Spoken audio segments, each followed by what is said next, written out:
Hey, what's up everybody? I'm the Chaos Buster, and I know I haven't been on YouTube lately for 3 months, and that's because I'm lazy. Alright, let's get this started. So, a little while ago, Yuri of Wind, you may know him, he's pretty awesome, started this Creepypasta series called Bullshit Creepypasta Storytime. Now, I had planned on doing this, but then I got lazy, so we're gonna try something new. This is called Happy Go Creepypasta. Alright, you ready for this? Happy Go Creepypasta is a series where I read creepypastas, but in a, a happy tone. Like everything is amazing! Oh, so we're gonna start this one out with the Town Syndrome. Now, Lavender Town Syndrome, also known as the Lavender Town Conspiracy, or like the Lavender Town Suicides, is a creepypasta of Pokemon Red and Green. It's about how the original song of Lavender Town had some high-pitched noise in the background that got people pretty suspicious. So they came up with this thing in which a bunch of people were like died and like dead of suicides. Alright, you ready? Let's do this. So, Lavender Town Syndrome.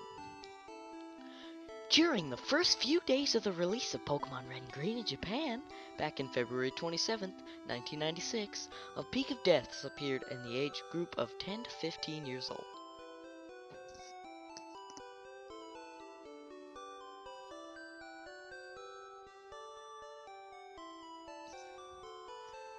The children were usually found dead through suicide, usually by hanging or jumping from heights. However, some were more odd. A few cases recorded children who would begin sawing off their own limbs, others sticking their faces inside the oven and choke themselves on their own fist, shoving their arms down their own throat. The few children who were saved before killing themselves showed sporadic behavior. When asked why they were going to hurt themselves, they only answered in chaotic streams and scratched at their own eyes. When showed what seemed to be the connection to this attitude, the Game Boy, well, they had no response. But when combined with either Pokemon Red or Pokemon Green, the screams would continue, and they would do their best to leave the room it was located in. Oh! This confirmed the authorities' suspicion that the games somehow had a connection to these children and the deaths. It was a strange case, because many children who had the same games did not show this behavior, but only a few. The police had no choice but to pursue this, since they had no other leads. Collecting all the cartridges these children had purchased, they kept them sealed away as strong evidence to look over later. They decided the first thing to do was talk to the programmers themselves. Alright, can't speak today, don't worry about it. The first person they met was the director of the original games, Satoshi Tajiri. Butchering. When told about the deaths surrounding his games, he seemed slightly uneasy, but admitted nothing. He led them to the main programmers of the game, the people responsible for the actual content. The detectives meant Takanori Ota, one of the main programmers of the game. Unlike Satoshi, he did not seem uneasy. See, I'm really butchering this. That sounded horrible. He did not seem uneasy, but very kept, explaining that it was impossible to use something like a game to cause such deaths, and also bringing up the point that not all of the children were affected. He brushed it off as some kind of odd coincidence or mass hysteria. He seemed like he was hiding something, but he wasn't giving anything away. Finally, he did say something interesting. Takanori had heard a rumor going around that the music for Lavender Town, one of the locations in the game, had caused some children to go ill. It was only a rumor, it had no definite backup, but it was still something to look into. He hired the detectives to Junichi Masuda, the music composer of the series. Masuda had also heard of these rumors, but again said they had no evidence that his music was the cause. Even to prove a point, he played the exact song from the game completely, through with no effects to anyone. The detectives, nor Masuda himself, feeling anything different or odd, although, that was some bad grammar. Okay, wait. Even to prove a point, he played the exact song from the game completely through with no effects to anyone. The detectives nor Masuda himself feeling anything different or odd. Alright, sorry about that. Although they still had their suspicions of Masuda and the music of Lavender Town, it seemed they had reached another dead end. Going back to the cartridges they had seized from the homes of children, they decided to take a slightly more direct look at the games. Oh, where'd it go? They knew that it was these games that gave the children ill effects, so they took extreme caution, popping in the cartridge and turning the console on. The game's green booted, the title screen appeared, and the option to continue or create a new game also appeared. When they chose to continue the game, stats of that game appeared. They saw the names of children who had played, usually Red or another simple name. However, the interesting thing was the time played and the number of Pokemon they owned. On every game, the time was very low, and all of them had only a single Pokemon in their inventory. That came to the stunning reality that could not have been possible to have been. They came to stunning reality that it could have not been the music from Lavender Town that had caused such ill effects on the children, since it was impossible to reach that part of the game in such a small amount of time, and with only one Pokemon in their inventory. Unless you got like Game Shark or something, I don't know. This brought them to the conclusion that something early on in the game had to be the cause. If it wasn't the music, nor the title screen, it had to be something within the first few minutes of the game itself. They had no choice but to turn off the game now and go back to the programmers. Asking for a list of all the programmers from Takanori, they found, surprisingly, that one of the programmers had committed suicide shortly after the game was released. His name was Chiro Miura, a very obscure programmer who had provided very little for the game. Even more interesting, he had requested his name did not appear in the credits of the game. And so it was not. Looking over the evidence found at Chiro's apartment, they found many notes written in bold marker. Most of it was crumbled or marked out, making it very difficult to read. The few words they could find in the mess was, "Do not enter, watch out, and come follow me," in bold. The detectives were unsure what these meant, but knew there had to be a connection. Further searching, they discovered Chiro was good friends with one of the map designers, Koji Nishino. Oh. And this was probably the only reason Chiro had given part in making the game. Actually, I read that right. Koji Nishino, since the release of the game, had locked himself in his apartment, barely leaving in the dark of night to fetch anything he might need. He told his friends and family he was mourning for his dear friend Chiro, but they didn't believe this, since Nishino had locked himself the day the game was put in stores, a few days before Chiro had killed himself. It was troubling, but the authorities finally persuaded Nishino to sit down and speak with them. He looked as if he hadn't slept in days, dark rings under his eyes. He stunk. His nails had grown black and his hair was greasy, sticking to his forehead and neck. He spoke in stutters and murmurs, but at least he had something to say.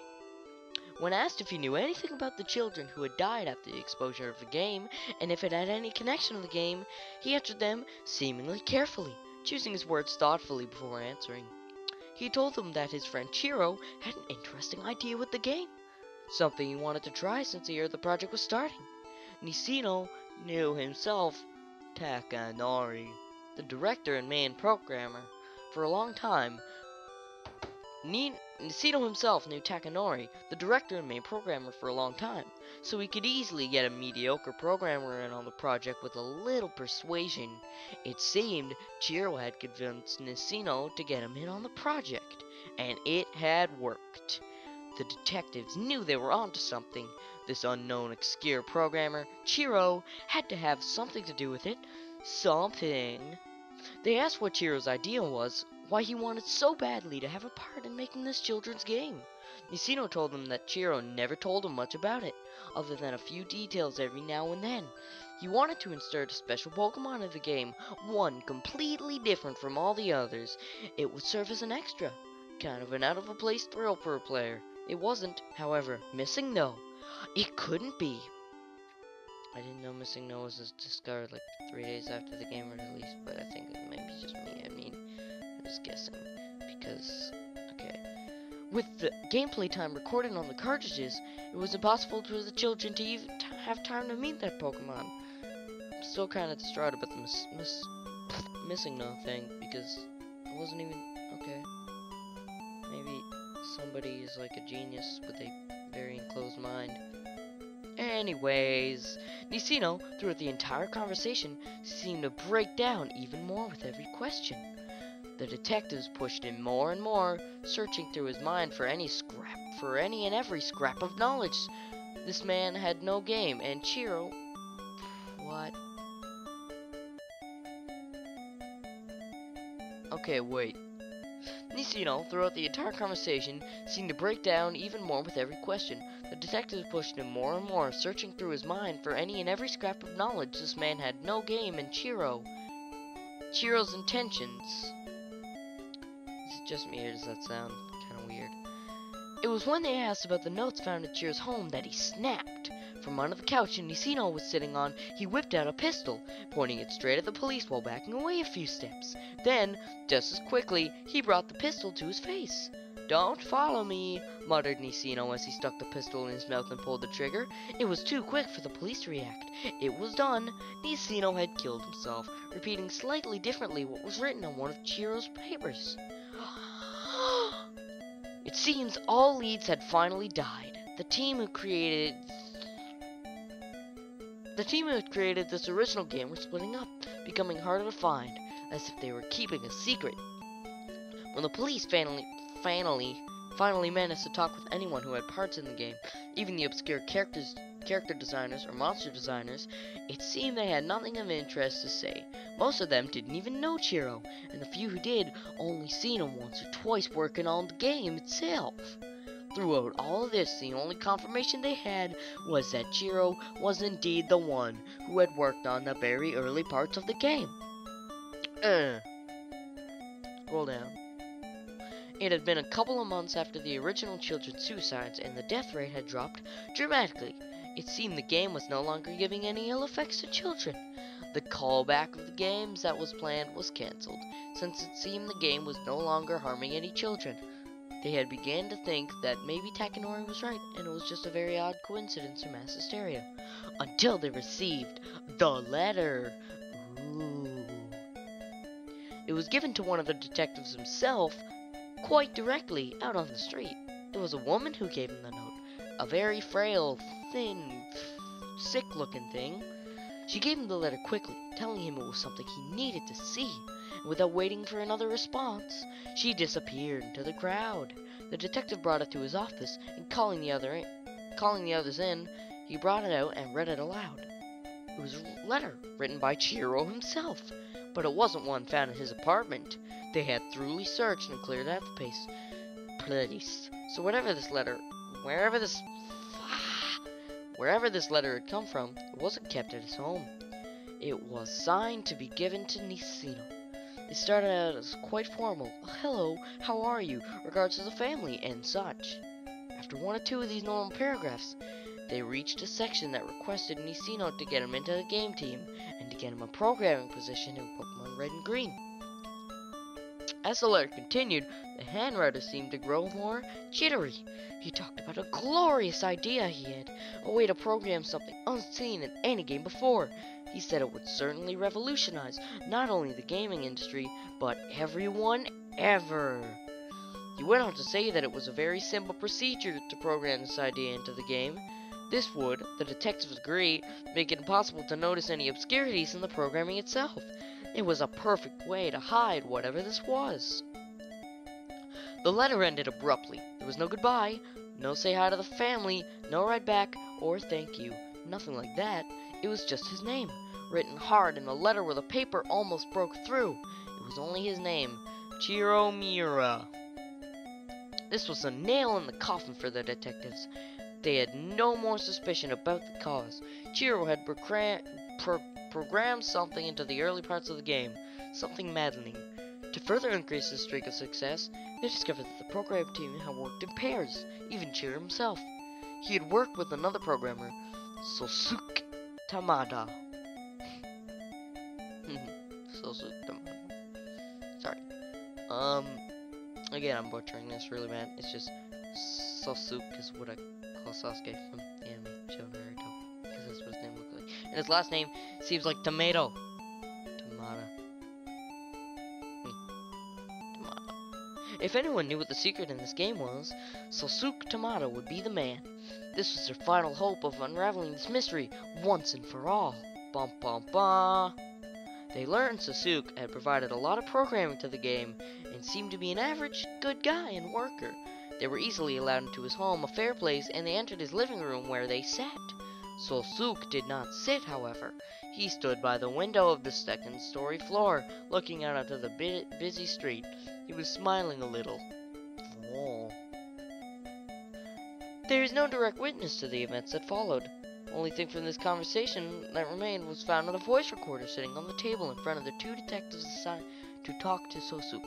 What follows is the unedited recording. So, I read the story before, and I'm just gonna say right here, this part seems realistic. Until you get to the end, then the end of this entire story, it's no longer realistic after this. Suuk Tamada, what part did you have in the games Pokemon Red and Green? Asked the first detective. I was a programmer. His voice was lightly friendly, almost too friendly. That's all. Am I right in knowing that the programmers worked on the game in teams? Asked the detective. One could hear the voice of feet moving on the floor slightly. You would be right, said Suuk after a moment of silence. And your partner, the second detective, by the way, his name was... The detective was quickly cut off by Suuk's eerie voice. That is literally what it says. The detective was quickly cut off by Suuk's eerie voice. Oh. Chiro Mura. That was his name. Chiro Mura. Another silence. It seemed the detectives were a little uneasy about this man. Could you tell us if Mura ever acted strange at all? Any particular behaviors you observed while working with him at all? Suuk answered them. I don't know him that well, really. We didn't meet up frequently. Only every once in a while to trade data when the entire group was called up for a meeting. That's the only times I ever really saw him. He acted normal as far as I could tell. He was a short man. I think this affected his consciousness. He acted weaker than any other man I met. He was willing to do a lot of work to gain recognition. This I do know, I think. Silence. Yes? Asked the detective, pushing him to continue. You think what? I think he was a very weak man. I think he wanted to prove himself regardless of this point. I think he wanted to make himself known for something special. Something that would make people forget about the way he looked. Now he's Swedish. And pay attention to the powerful mind that lay inside his skull. Unfortunately for him, however, he didn't have much of a mind to back up that reasoning. Why do you say that? Asked the second detective. Well, it's the simple truth. Answered Suuk quickly.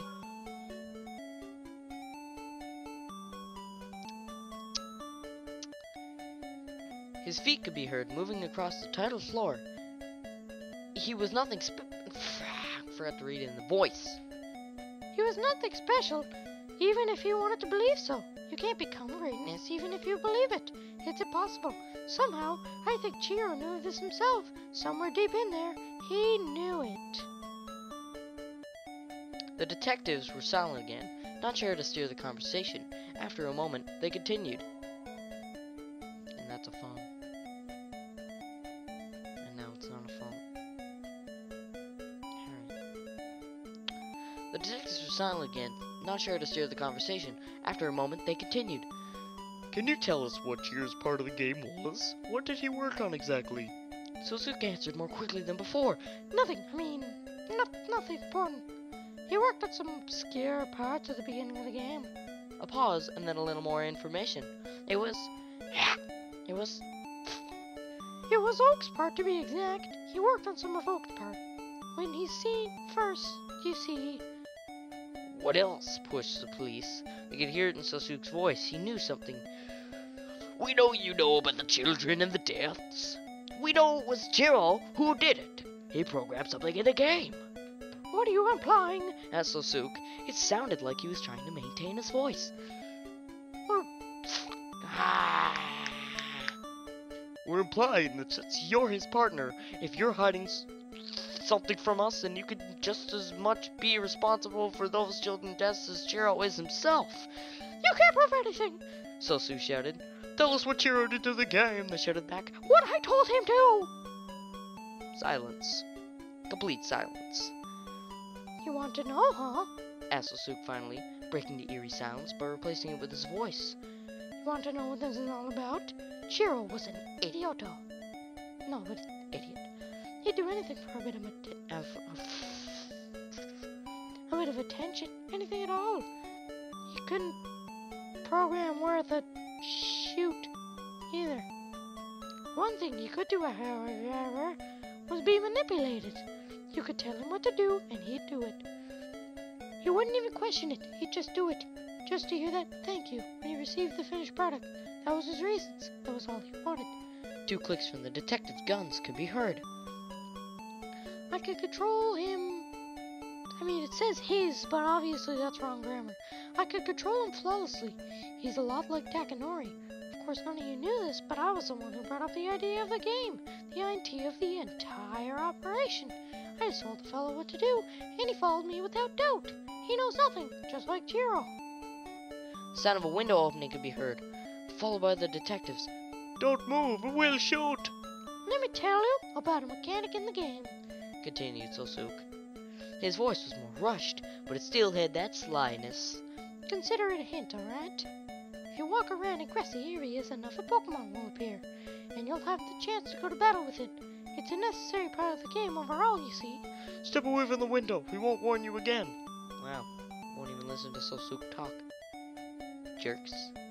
At the start of the game, you have to walk into the grassy area before Oak appears and receive your first Pokemon. Understand me?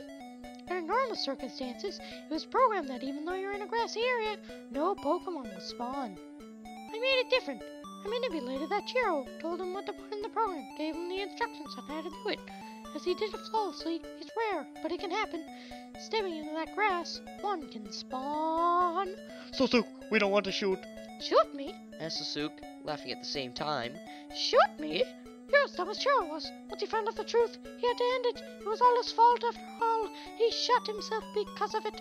If you're so determined to finish this case of yours, if you want to know, play the dang game for yourself.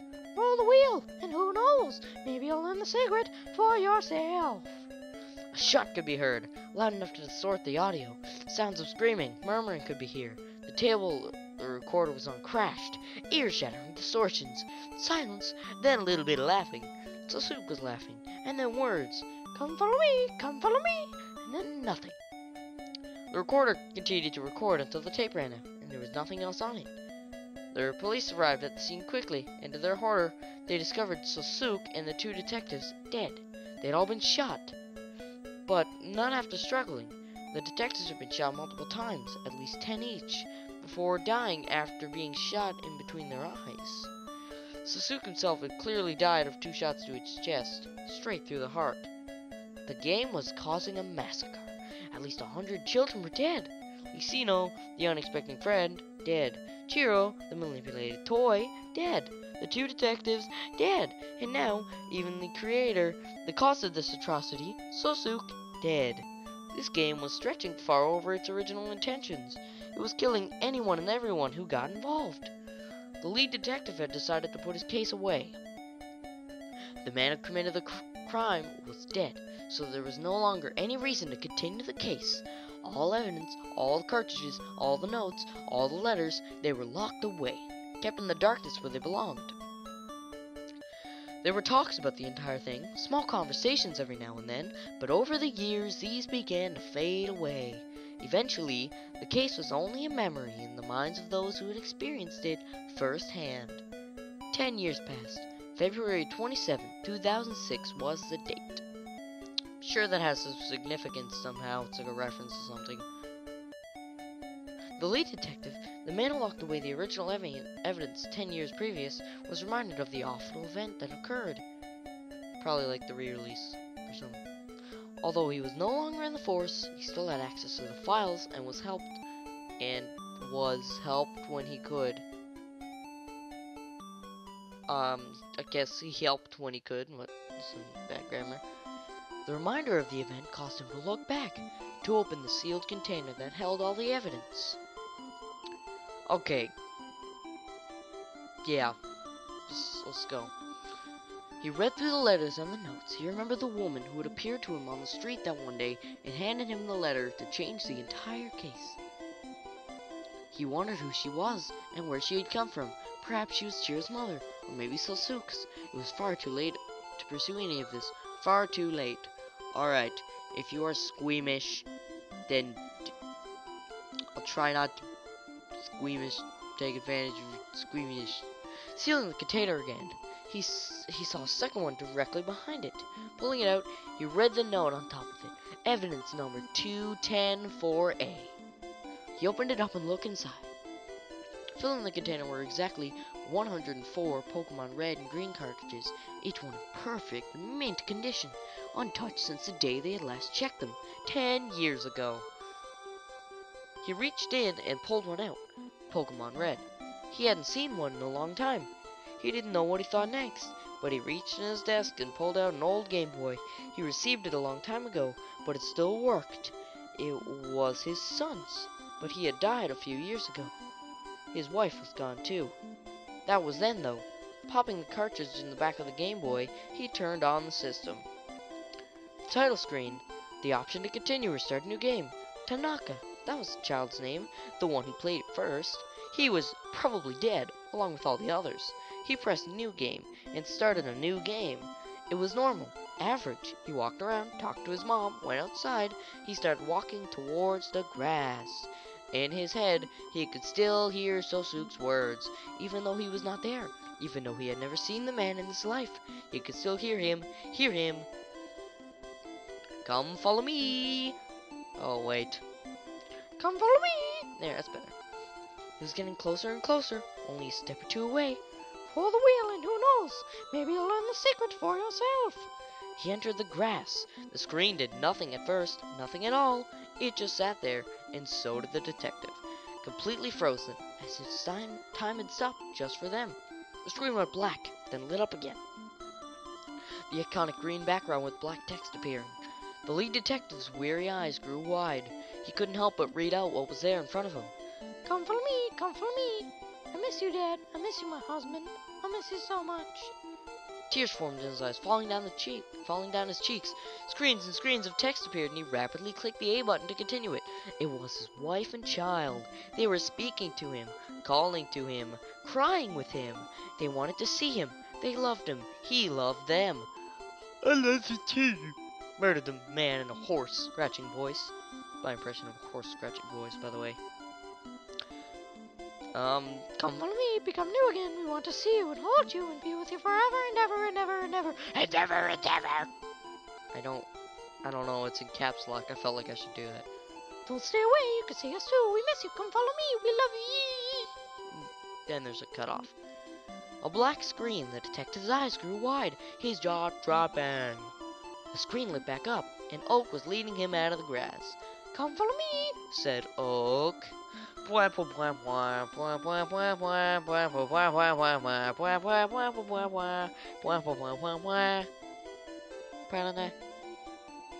very dramatic. No! Or wait. No! Shouted the man, dropping the game onto the floor. He quickly fell forward, reaching for it, bringing the screen to his face. Bring it back me. The game continued on as usual, now responding to the detective at all. My wife, my child, listen to me. Bring them back to me, I said. Voices. He heard voices. Hundreds of voices.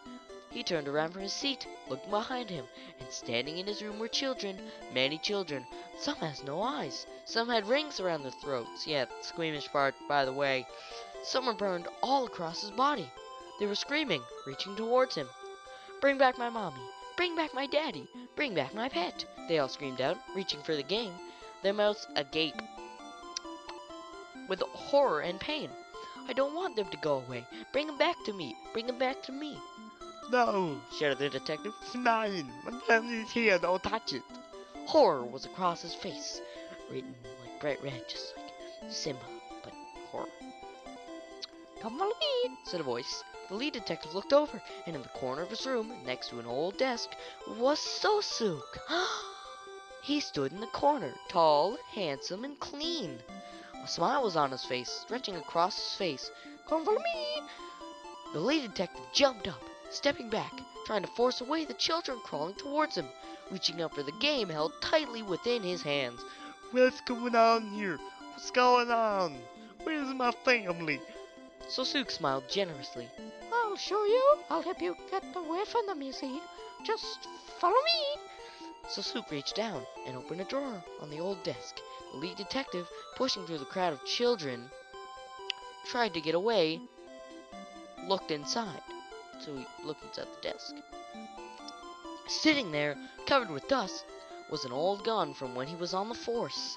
He had not used that gun in many, many years, and had put it away, not wanting to remember the things he had to do with it. But right now, he didn't see it as something that caused pain or that killed. It was shining. It was like light. It was something that could set him free. Just follow me, said Suuk, picking up the gun and putting it in the lead detective's hands. He formed his hand to hold the gun and then brought it up to his temple. Just pull the trigger, that's all. Well, I don't actually know if Suuk's talking or the detective. The lead detective turned around. The children were crawling at him, grabbing his legs and pulling at him. They reached for the game. He turned back towards Suuk and smiled. My family, I'll follow you. He pulled the trigger. Bang! His brain spread the wall as he fell to the ground, dead. It was a few days before the body was discovered. It lay on the floor, blood everywhere. In one hand held an empty gun, and the other was a classic Game Boy with Pokemon Red on the back. The battery had long died, and only an empty, black screen was left. This was the final murder that the remaining authorities would allow. The last detective who was ever a part of this case personally carried all 104 cartridges away, and burned them all, making sure not a single one survived. There would taunt no more. Okay. However, this is not the end of the story. The code was said to have survived, and even passed on to other language versions of the game. If you still have an old Pokemon game, you could place the cartridge in the back of the classic Game Boy, turn on the system, and roll the wheel. Who knows? Maybe you'll learn the secret for yourself. Yay! And that was Lavender Town Sydrome. Now, I guess I should give my opinion on this. Okay. Fake. Yeah, of course. I mean, okay, they tried to be realistic, of course, in the one part where it's like tape recorder and all that crap. You remember it. If you don't, go back in the video. But the thing about the tape recorder is they say tape recorder, but when the guy, the lead detective man, talks like this, is killing himself, of course, with the gun at the brain, they don't mention a tape recorder. So, there was no evidence that all that stuff actually happened. Another thing is, obviously it would be on the news. Are you kidding me? All that stuff. That would be in America. Canada even. Because I'm Canadian. But, I mean, 100 kids dead. It's everywhere. You would hear that. You would walk into the playground and just be all like, what's going on, kids? And just be like, everybody died. And then be like, oh no. And then you throw away your Pokemon Red. But, so obviously it's fake. Another thing that I really like about this creepypasta, I didn't say the first thing I like about this creepypasta, but that doesn't matter anymore, is the names. Especially, Suuk Tamada. If you go, and I'll put up like a picture here. If you go to Bulbapedia and look for the people who worked on the first Pokemon games, or the Pokemon games, you will actually find Suuk Tamada as, like, credited. Which is, of course, another thing that makes it fake. But, yeah, I didn't look up the rest of the names, but you can go ahead and do that. Alright, well that was Lavender Town Sydrome. Please, subscribe. I mean, you don't really have to. But if you don't, I mean, you know, roll a wheel. Sorry. Subscribe, like, favorite, comment. Subscribe, like, favorite, comment. Subscribe, like, favorite, comment. Subscribe.